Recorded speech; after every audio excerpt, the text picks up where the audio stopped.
महाविकास आघाडीच्या नेत्यांमध्ये मी पण वाढला होता, त्यामुळे आपण निवडणूक हरलो विधानसभेची. खरं आणि वास्तववादी उद्धवजी लोकसभेच्या निवडणुकीमध्ये अभूतपूर्व यश महाविकास आघाडीला मिळालं। विदर्भामध्ये एक जागा सोडली तर सगळी महाविकास आघाडी, मराठवाड्यामध्ये संभाजीनगर जागा सोडली तर सगळी महाविकास आघाडी, उत्तर महाराष्ट्रामध्ये जागा रावेर सोडलं तर संबंध महाविकास आघाडी, पश्चिम महाराष्ट्रामध्ये सातारा पुणे सोडलं तर महाविकास आघाडी।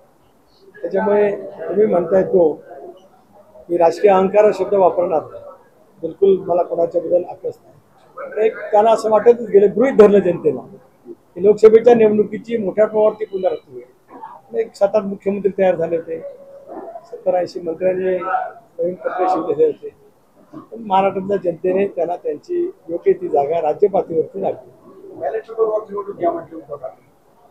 असं आहे, त्यांना यश मिळालं लोकसभेमध्ये, त्याला त्यांच्या कर्तृत्वाने मिळालं।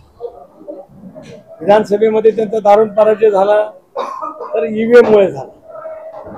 ही जी काय आज बालिशपणा म्हणा किंवा अखिलावृत्ती आहे त्याच हे उदाहरण त्यापेक्षा जास्त। लोकसभेच्या निवडणुका ईव्हीएम वरती झाल्या ना, त्यावेळेला यश मिळालं ते त्यांच्या कर्तृत्वाने मिळालं।